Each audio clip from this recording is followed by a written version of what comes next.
Nick Williams, Jorge Alfaro, Reese Hoskins swinging a big stick.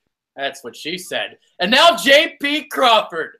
The young pups are coming up. It's exciting. The Phillies still stink, but the players are coming up, and it's a little bit more exciting now. What do you guys think? Kyle Gaffner are both here. Phillies baseball, another episode. Hey, it's bridging the gap, basically, Adrian. We're coming down to the final couple games in the baseball season. We're seeing some of that young talent finally come up. The unit is starting to come together and get some cohesion, and it's exciting. I mean, baseball's coming to an end. That's a little sad, but they stink, like you said. But it's bridging the gap to football and basketball. So it's good to see, man. You got that new regime in there, baby. Let's get it.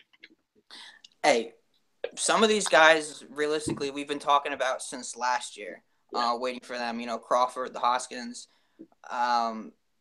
We've gone through month after just dreadful baseball, watching guys that have no part of being the future of the Phillies. And finally, we have a handful of guys who I think all three of us believe, at least a few of them, are certainly part of the future. Hoskins, Crawford. I'm even starting to come around on Nick Williams.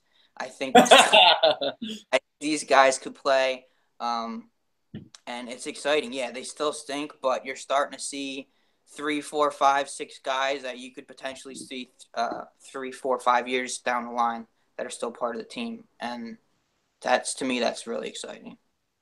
You know, you emphasize that word finally. You know, I feel like The Rock.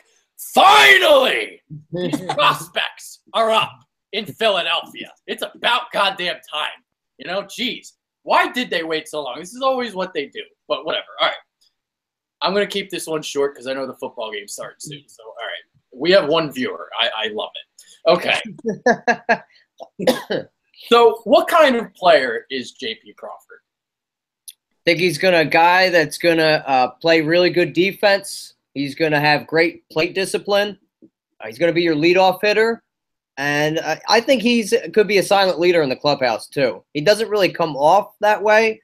But seeing him over the years and getting to talk to him at a couple games, the guy has leadership role. He could have a big leadership role with this team. Yeah, I think just out of easiness, I'll kind of compare him to Jimmy Rollins because everybody's obviously familiar with Jimmy.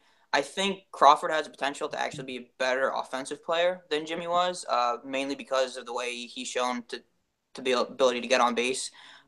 Jimmy's kind of always his big flaw was that he didn't get on base enough, especially for a guy who hit at the top of the order.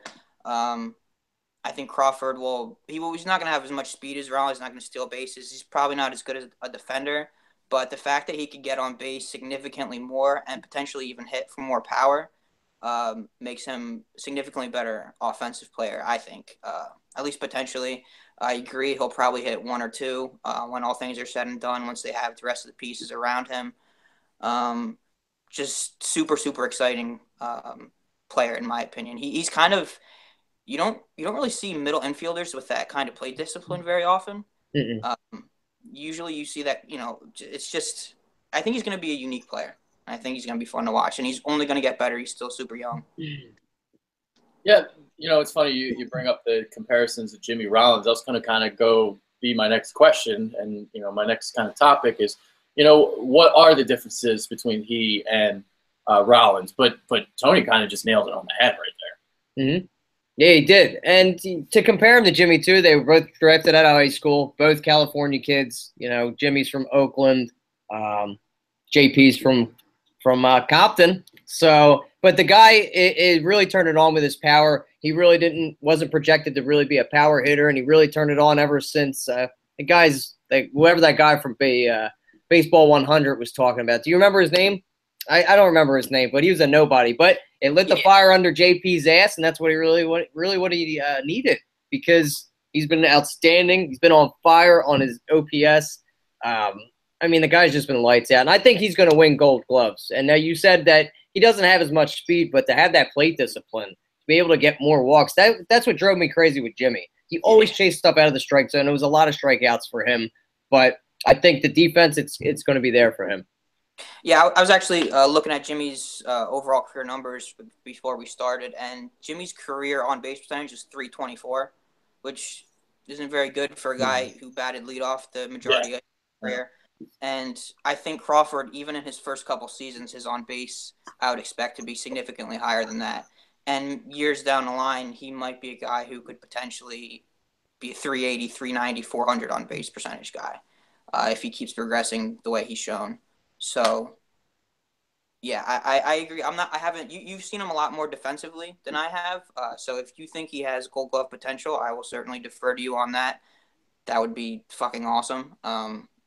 He's certainly, the sky is kind of the limit with him and Hoskins, in my opinion. Mm-hmm. Yeah, for sure. Now, where does this leave Michael Franco? So Crawford called up to play third base. What about that?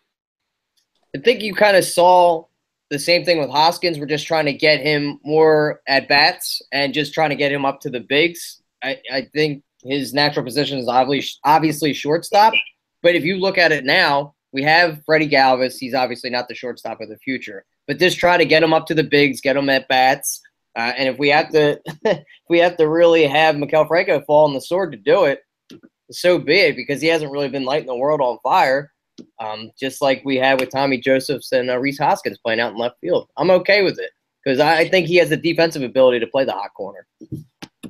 Yeah, I think Franco's performance this year and really last year too has him fighting for at bats the rest of this year and going into next spring training.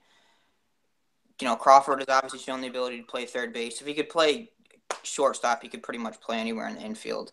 Mm-hmm. Also, the fact that Kingery has been taking reps at third base too a little bit, I think you're going to see, depending on what they do with Cesar Hernandez and Freddie Galvis this offseason, Kingery is going to push for at-bats at third base too for Franco. It might not be right in April, but by May, I think you'll see that. So Franco very much is kind of on the outside looking in right now, and he's had ample opportunity, and if he doesn't do something soon, he's probably not going to be a Philly much longer. Mm-hmm. Yeah. All right, so a question about the timing of all this. I mean, this is what the Phillies do. They wait a while before they call their prospects up. But in this situation, it seemed like, a lot of these guys were ready to be called up a lot sooner than they were.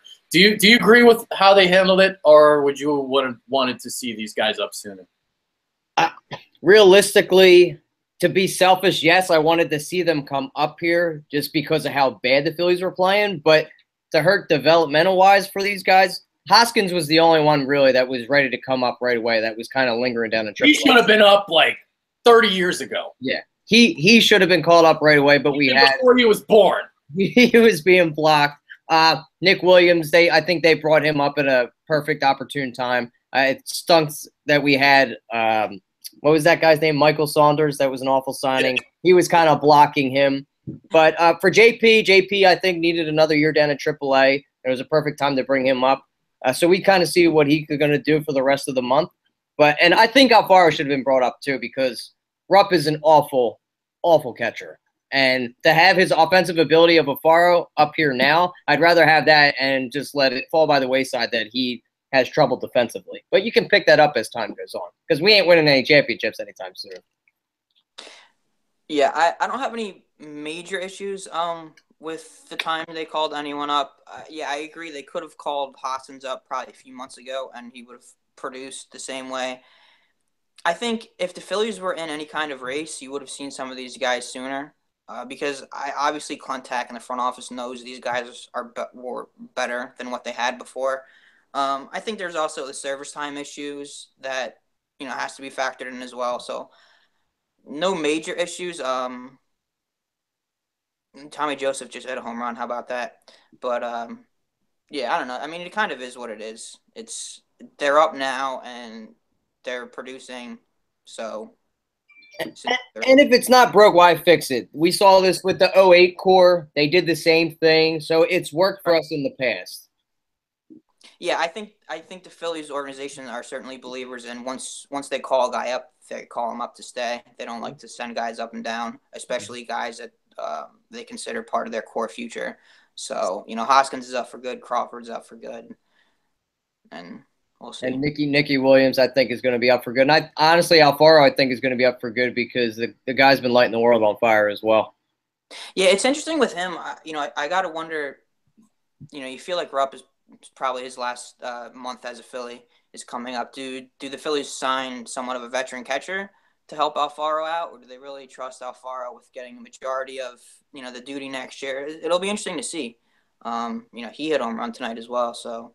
Yeah, offensively, he's been on fire. And don't forget about Knapp either. He's still on the roster as well. So they're going to platoon both of these guys. They're both offensive-minded catchers. They both just struggle behind the plate, commanding the starting staff. Yeah.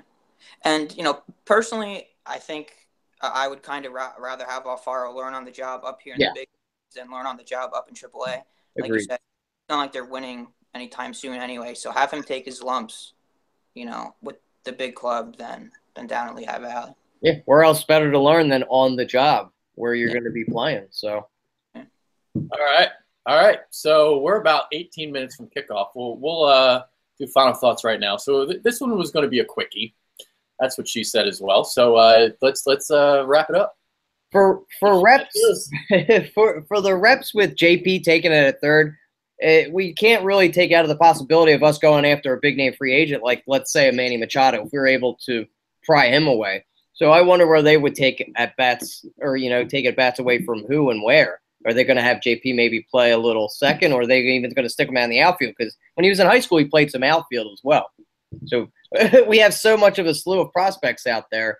But look for trades to happen with a couple guys we still have down in AAA. Like Dylan Cousins could be on the trade block. Same with Roman Quinn as well. Yeah, I agree with all that. I feel like there could be a move or maybe even a couple moves that Contact makes this offseason that, kind of tells them what they're thinking about in the future with, like you said, a guy like Machado, and also could kind of shake up the farm system quite a bit and kind of show them really how they think of the tier of these guys and what their potential could be. Overall, I just kind of want to say that there's still a huge contingent of Philly fans who, for whatever reason, think Freddie Galvis is a really good player and part of this future. I know none of us think that, but I'm sorry, that's just not smart. He's not good. The guy is above average defensively, and don't get me wrong, he's not a horrible player. He belongs in the big leagues. But to think that he should start over JP Crawford next year at shortstop is just ludicrous to me. Yeah. I agree with that. Absolutely. All right. So my final thought is not anything baseball related. I'm going to go with fantasy football side of things. So this is a plug for Philly Influencer. Sign up for the Fantasy Football Triple Threat Challenge. See if you can beat me, because you won't. It's not going to happen. But here's what you got to do. So each week you pick a quarterback, running back, wide receiver. So you pick 3 guys, but you can't pick the same guy twice throughout the whole season. So PhillyInfluencer.com, Fantasy Football Triple Threat Contest. We are giving away a free Eagles shirt for week 1. We've teamed up with Shibe Sports. If you're unfamiliar with Shibe Sports, they do kind of vintage Philadelphia sports clothing. It looks a little bit kind of like the stuff from Rally House. So like kind of that kind of stuff.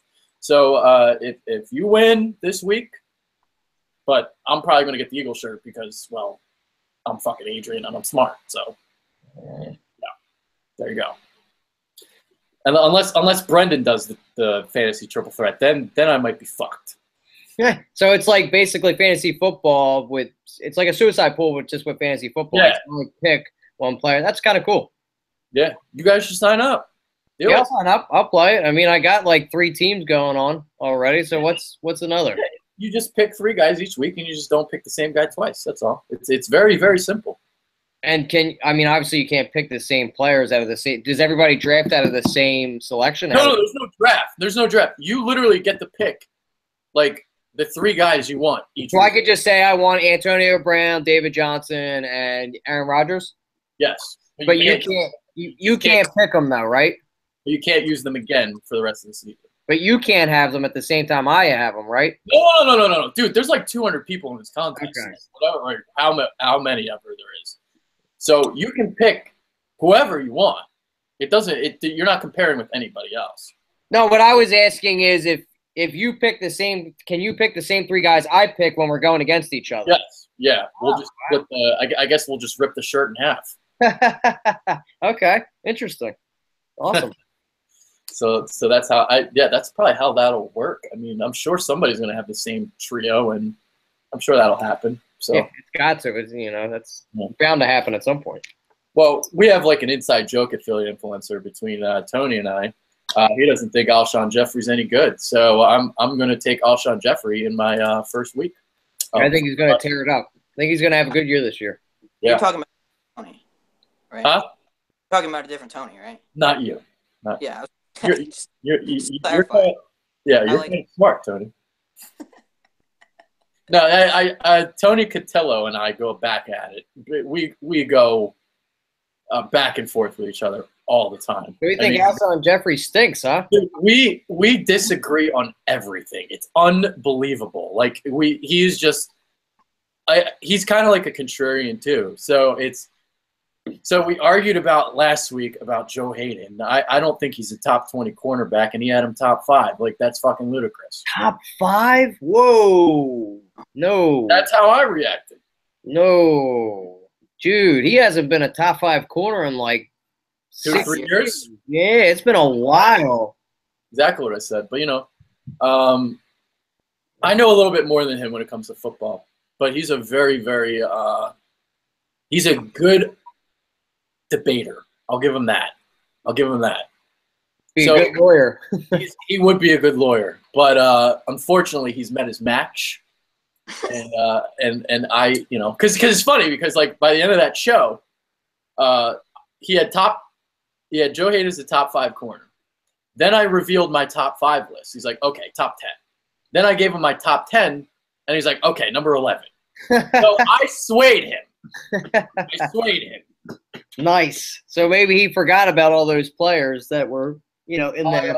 Yeah, I mean, I just got my laptop back yesterday, but I wanted to do the record for that segment. I wanted to put that up here because that was a great dude. We were yelling back and forth at each other. It was. That's when you get real into your sports when you're screaming back at each other. That's a fun debate. Well, when somebody says something stupid too, like come on, top 5. I mean, that's Joe Hayden is not top 5 cornerback. No. And then he justified his actions, his words, because he signed a 3-year, $27 million contract the day after he was cut. So he was like, "Well, see, people wanted him. They're just desperate for a corner, and they threw money at him. That's all that was. That's what that was exactly." They're in a position where they're ready to win a Super Bowl, but they don't have cornerbacks, so they got one. Yeah, you get a seasoned vet. I mean, God, they got William Gay and Artie Burns out there, so you got a 2-year vet and a 12-year vet. So, unfortunately, our Philly show just turned into Eagles talk. Hey, man, it's football, baby. 10 more minutes. Kick off. Hey, before we leave, we should say, if you're in Florida, be fucking safe. Yeah. Fuck with Mother Nature.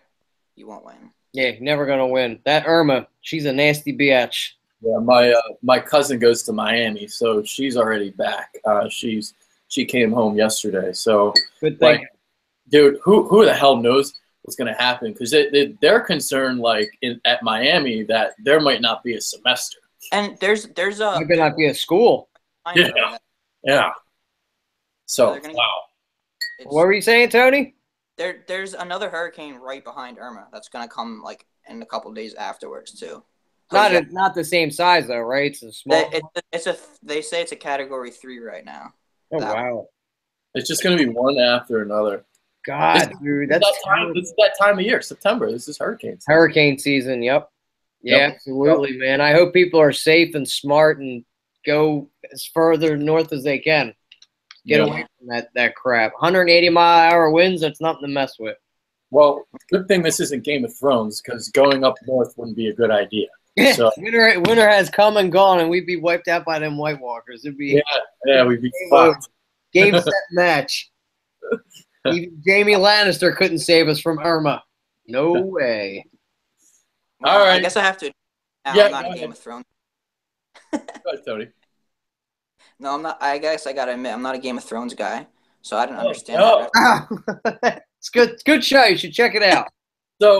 So basically, I was in your boat like 2-3 years ago, and because I'm not into like that medieval type of fantasy bullshit.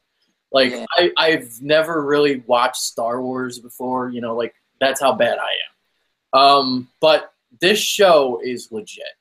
This show is amazing. It's the best show I've ever seen. You should check it out. Really well written, very well directed. It's great. It is unbelievable. Amazing show. I only hear that from a new person every other day, but okay. Everybody talks about it, dude. Like, I didn't like it when I first watched it. I'm like, what is the rave about this show? And then I gave it a little bit more of a chance, and I'm happy I did because blown away. Yeah, you gotta give it a chance. Because I didn't, and then when I did, my friend basically forced me to watch it. He's like, dude, we're smoking weed, and you're going to watch Game of Thrones. So I'm like, okay, all right, whatever. I mean, the show kind of looks stupid, but whatever. If you're going to smoke me up, okay. Yeah. And then I started watching, and I was like, all right. So we watched like 3 or 4 episodes in a row, and, obviously it enhances the experience when you're under the influence of a substance. So, Makes it even 10 times better. That fucking show must have been like the first nut man ever. It's just like smoked up watching Game of Thrones. That's an amazing show. Good stuff. And it's ending next year, so perfect time to watch it, Tony. All right. You can binge watch it. Binge it on Netflix. Binge the fuck out of it. All right. Well, we're going to end this show, dude. This wasn't even a Philly show. We didn't go Football, Game of Thrones. We went completely off the rails. Jeez. It's like an open forum tonight. Literally, we talked about the hurricanes. I mean, we did it all. We're going to freaking Bitter Birds have become CNN. Fake news. That's awesome. All right. We're going to end this now. We got 7 minutes until football. Kyle Gaffner, Tony Del Grosso. Enjoy the game. I can't.